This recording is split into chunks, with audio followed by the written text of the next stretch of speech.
Assalamualaikum warahmatullahi wabarakatuh. Ya. Baik, selamat dan yang saya hormati Ibu Nurul Setiorini MPD dan yang saya sayangi juga teman-teman yang semoga sedang berbahagia.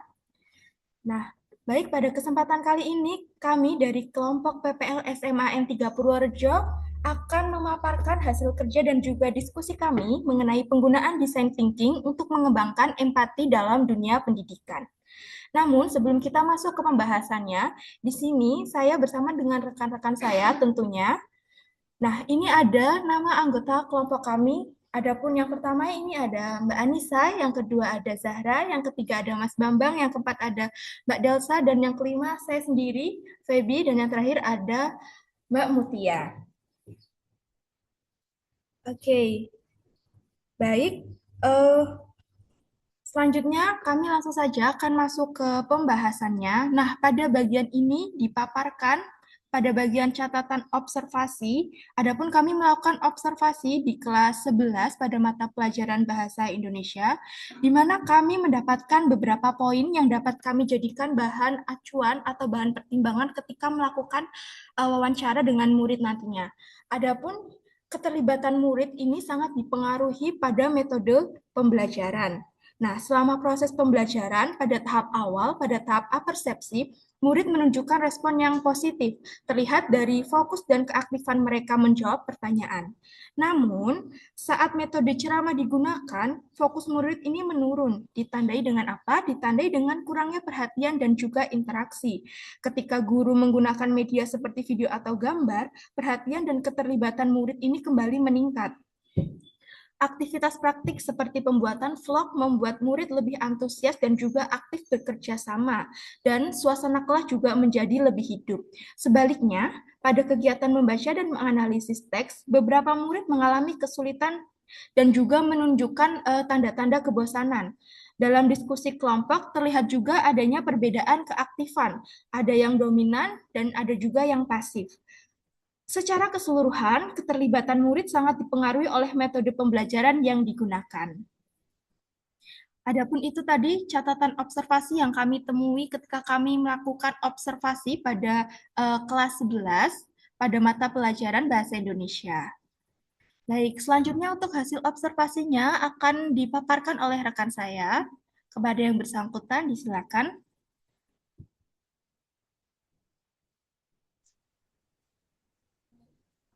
Baik, sekarang jadi yang selanjutnya yaitu tentang insight apa saja yang didapat dari observasi. Kelompok kami mendapatkan bahwa penggunaan alat bantu user journey membantu memetakan pengalaman murid secara runut berdasarkan tahapan kegiatan pembelajaran. Sekaligus melihat dinamika emosi mereka sebagaimana dijelaskan dalam materi PDF dari hasil observasi awal, tampak adanya titik tertinggi atau high points ketika murid menunjukkan emosi positif dan antusias, terutama saat terlibat dalam kegiatan praktik seperti pembuatan vlog atau kegiatan guru menggunakan media visual berupa video atau gambar. Sebaliknya, terdapat titik rendah low points ketika murid mulai menunjukkan tanda-tanda kebosanan. Misalnya saat pembelajaran didominasi oleh penjelasan guru atau yang cukup panjang atau ketika murid diminta membaca serta menganalisis teks yang padat. Perubahan emosi ini diduga dipengaruhi oleh metode pembelajaran yang digunakan oleh guru. Peralihan dari kegiatan teoritis ke aktivitas yang lebih interaktif tampak berkaitan dengan meningkatkannya keterlibatan murid. Hal ini sejalan dengan konsep dalam user journey bahwa setiap perubahan emosi perlu dikaitkan dengan situasi yang terjadi selama proses pembelajaran. Lalu selanjutnya, catatan apa saja dalam observasi yang dapat memperkuat argumen kelompok kami? Berdasarkan hasil observasi awal, pembelajaran di kelas tersebut tampak mulai mengarah pada pembelajaran berpusat pada murid, namun belum terlihat konsisten. Hal ini didasarkan pada beberapa catatan observasi yang menunjukkan dua kecenderungan. Di satu sisi, guru yang terlalu berupaya menggunakan media yang menarik seperti video atau vlog, serta menciptakan suasana interaktif yang memungkinkan murid untuk bertanya. Hal ini menunjukkan adanya upaya untuk melibatkan murid secara aktif. Namun di sisi lain, pembelajaran masih sering didominasi oleh penjelasan guru, sehingga sebagian murid terlihat pasif. Selain itu, dalam kegiatan kelompok, adanya indikasi ketidakmerataan peran antar murid. Beberapa murid terlihat lebih dominan, sementara yang lain kurang terlibat. Temuan ini menunjukkan bahwa kebutuhan belajar baik secara akademik maupun sosial emosional kemungkinan belum sepenuhnya terakomodasi. Next.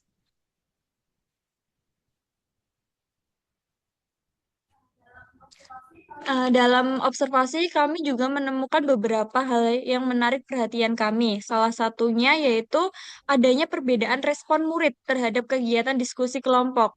Beberapa murid tampak menikmati diskusi karena suasana yang lebih santai dan interaktif. Namun terdapat pula murid yang terlihat kurang nyaman dan cenderung pasif dalam kelompok. Perbedaan ini menarik perhatian karena menunjukkan bahwa satu metode pembelajaran tidak selalu memberikan pengalaman yang sama bagi semua murid.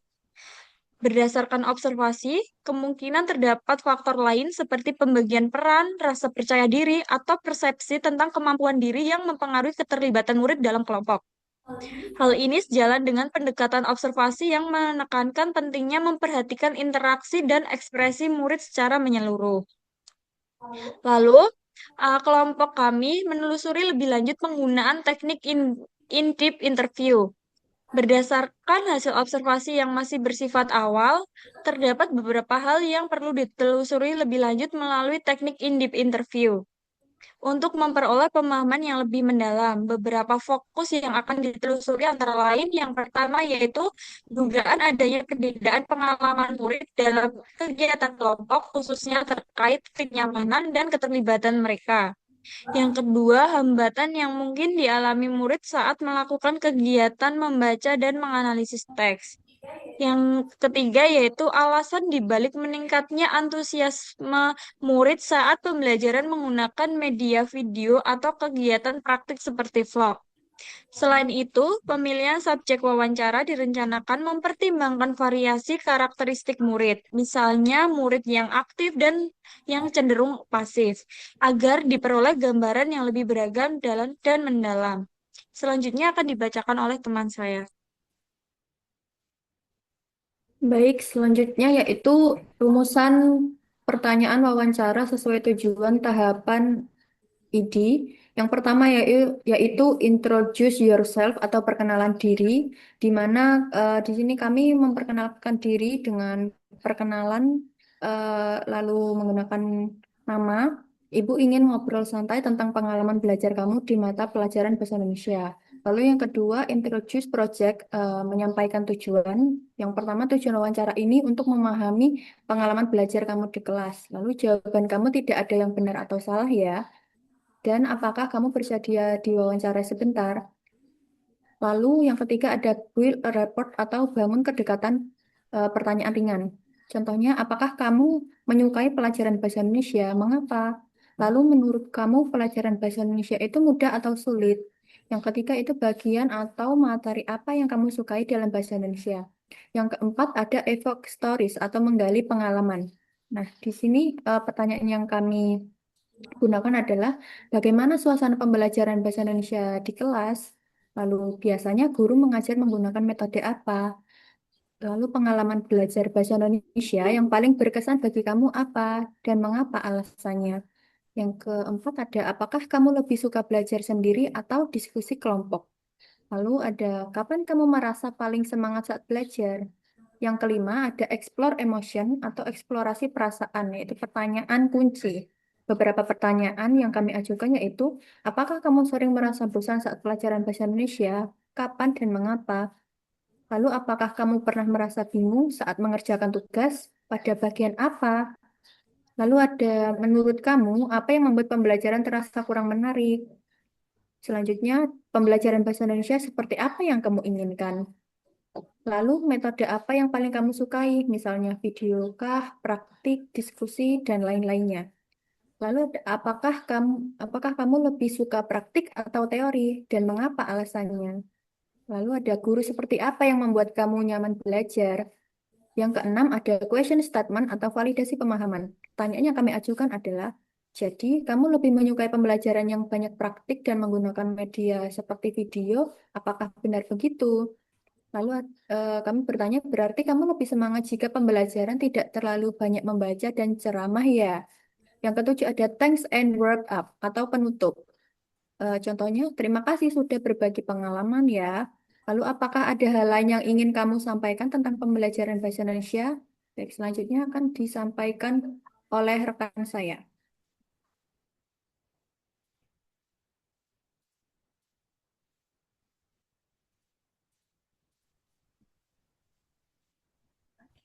Baik, terdapat hasil wawancara dari keempat murid yang pertama dan kedua, yaitu menurut Samuel dan Alvin, yang menunjukkan bahwa mereka lebih menyukai pembelajaran menggunakan media seperti video serta tidak terlalu banyak ceramah atau membaca.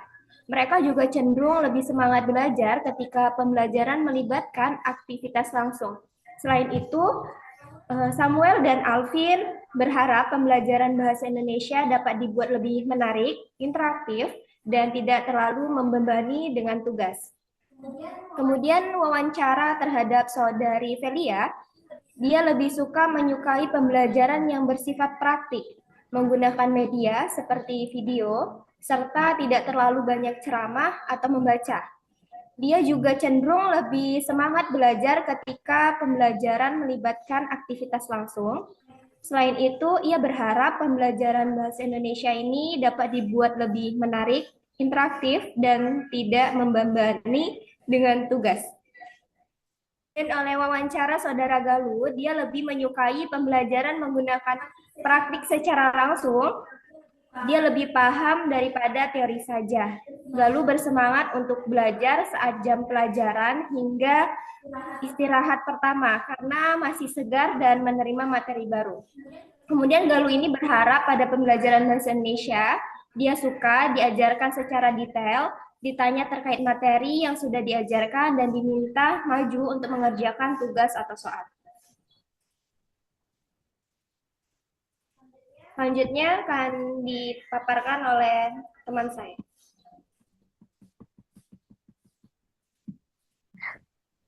Terima kasih, Mbak Delsa. Saya akan menyampaikan refleksi, observasi, dan interview dari hasil wawancara yang kami lakukan. Saat melakukan in-depth interview, pikiran utama yang muncul adalah bahwa murid sebenarnya memiliki minat terhadap pembelajaran, namun minat tersebut sangat bergantung pada bagaimana materi tersebut disampaikan di kelas. Kemudian muncul kesadaran bahwa minat murid dipengaruhi metode pembelajaran. Murid menyukai pembelajaran bahasa Indonesia sebagai bahasa sehari-hari, tetapi mereka terbebani jika metode yang digunakan terlalu banyak membaca teks padat atau mendengarkan ceramah panjang. Murid kurang suka ceramah dan membaca teks padat. Kemudian, murid memiliki potensi kreativitas tinggi, vlog atau dalam bentuk vlog atau video. Terlintas pemikiran bahwa murid-murid ini sangat akrab dengan teknologi dan memiliki potensi kreatif tinggi, terbukti dari antusiasme mereka saat membuat video atau vlog. Kemudian, variasi metode penting untuk menjaga motivasi. Terpikir bahwa variasi metode pembelajaran seperti penggunaan media, digital, dan aktivitas interaktif adalah kunci utama untuk menjaga motivasi dan keterlibatan mereka. Kemudian, saat melakukan in-depth interview, perilaku, jawaban, sikap subjek yang menarik perhatikan kami antara lain, yang beberapa hal spesifik dari perilaku dan jawaban subjek yang sangat menarik perhatian adalah yang pertama, kejujuran mengenai ketidakadilan kelompok. Samuel dan Alvin secara terbuka menyatakan lebih suka belajar sendiri daripada kelompok. Hal ini menarik karena alasan mereka sangat mendalam. Mereka merasakan adanya ketidakadilan dalam pembagian teman dan adanya perbedaan pelakuan antara murid yang dianggap pintar dan kurang pintar di dalam kelompok. Kemudian, murid sangat antusias pada kegiatan praktik seperti membuat vlog atau podcast. Hal ini sangat menarik melihat bagaimana tugas membuat vlog atau podcast dianggap sebagai pengalaman paling berkesan karena memberi kebebasan berekspresi dan berinteraksi bukan sekedar beban tugas. Yang ketiga, murid jujur mengungkapkan kesulitan dan kebingungan. Subjek pertama Valia tidak ragu mengakui bahwa mereka merasa bingung dan ragu saat harus mencari jawaban yang memiliki lebih dari satu kemungkinan atau saat memberi instruksi tugas yang kurang jelas. Kemudian faktor mood mempengaruhi semangat belajar. Suasana belajar sangat bergantung pada mood. Jika moodnya baik, pembelajaran terasa lebih menyenangkan. Lanjut slide berikutnya. Kemudian terkait pemahaman dan asumsi, kesan yang didapat terkait subjek. Pemahaman kesan yang didapat, kesan utama yang didapat adalah murid bukanlah subjek pasif. Mereka adalah individu yang memiliki kapasitas penuh untuk berkembang jika diperlakukan dengan respek sebagai subjek yang setara. Mereka memiliki harapan spesifik untuk didengar pendapatnya dan dilibatkan dalam kerjasama yang sportif. Sebagian besar asumsi awal terbukti benar, namun ada juga temuan baru yang tidak disadari sebelumnya. Temuan yang terbukti benar, asumsi bahwa metode pembelajaran guru saat mempengaruhi minat belajar terbukti sepenuhnya. Murid memang lebih semangat saat pembelajaran melibatkan praktik, media visual, dan aktivitas kreatif daripada sekadar teori serta atau ceramah. Kemudian temuan baru, asumsi yang terbuka, hal yang sebelumnya tidak disadari adalah bahwa memiliki ide dan harapan yang spesifik tentang bagaimana mereka ingin diajar. Misalnya keinginan Samuel untuk memiliki guru yang tidak terlalu banyak bertanya, serta keinginan Alvin untuk agar akan guru yang humoris dan santai. Temuan mengenai isu emosional dan kerja kelompok juga merupakan hal baru yang membuktikan bahwa kebutuhan murid seringkali terlewat dalam observasi biasa.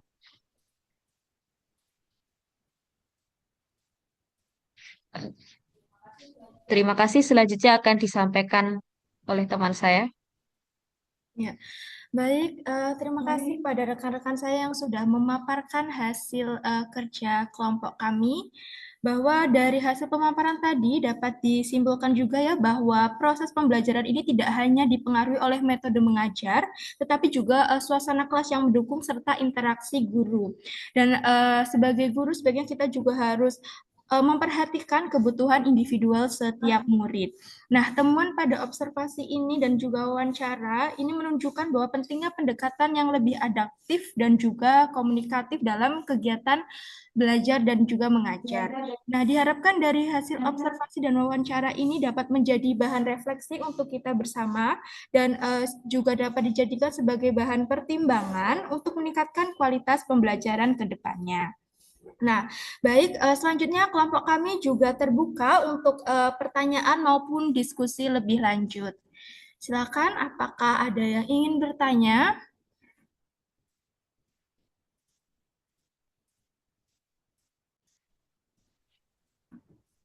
Saya izin bertanya untuk kelompok PPL SMA 3, alasannya memilih anak-anak itu untuk diwawancara, kenapa ya?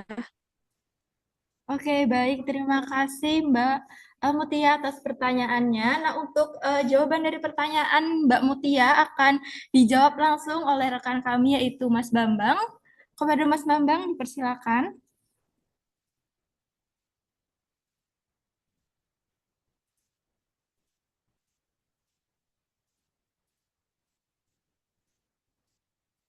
Baik, untuk jawaban dari pertanyaan mengapa kami memilih dari keempat siswa tersebut untuk dijadikan sebagai subjek wawancara. Yang pertama, wawancara dilakukan kepada 4 murid kelas 11, yaitu Samuel, Alvin, Velia, dan Galuh, yang dipilih karena memiliki karakteristik yang berbeda agar diperoleh gambaran pengalaman belajar yang beragam. Pada Samuel dan Alvin dikenal memiliki sikap yang cenderung kurang patuh atau sering ngeyel di kelas. Sementara itu untuk yang Galuh merupakan murid yang aktif dalam pembelajaran, sedangkan Velia berada di posisi tengah. Perbedaan karakter ini dijadikan dasar pemilihan subjek sesuai dengan konsep ekstremis dalam ID. Jadi berdasarkan empat siswa tersebut, mereka menempati di posisi yang berada di tinggi, medium atau tengah, dan tingkat rendah. Seperti itu. Terima kasih. Ya, baik, terima kasih Mas Bambang atas jawabannya. Bagaimana untuk Mbak Mutia? Apakah jawaban dari Mas Bambang sudah menjawab pertanyaan dari Mbak Mutia? Sudah, terima kasih. Ya, baik. Karena ini kita sudah berada di slide akhir ya, akhir dari presentasi. Nah, ini sebelumnya kami tampilkan juga dokumentasi wawancara dari kelompok kami, di mana yang di sebelah kiri ini ada Mbak Zara dengan wawancara dengan murid bernama Galuh. Di sini yang paling tengah ini wawancara dengan Samuel dan juga Alvin, dan yang paling kanan ini ada Mbak Anissa yang sedang melakukan wawancara dengan Celia. Oke, baik, kita sudah berada di penghujung presentasi, maka dari itu kelompok kami mengucapkan terima kasih untuk partisipasi dan juga perhatian teman-teman semua. Semoga apa yang telah kelompok kami sampaikan dapat memberikan manfaat untuk kita bersama. Wabillahi taufiq wal hidayah. Wassalamualaikum warahmatullahi wabarakatuh. Waalaikumsalam warahmatullahi wabarakatuh. Assalamualaikum warahmatullahi wabarakatuh.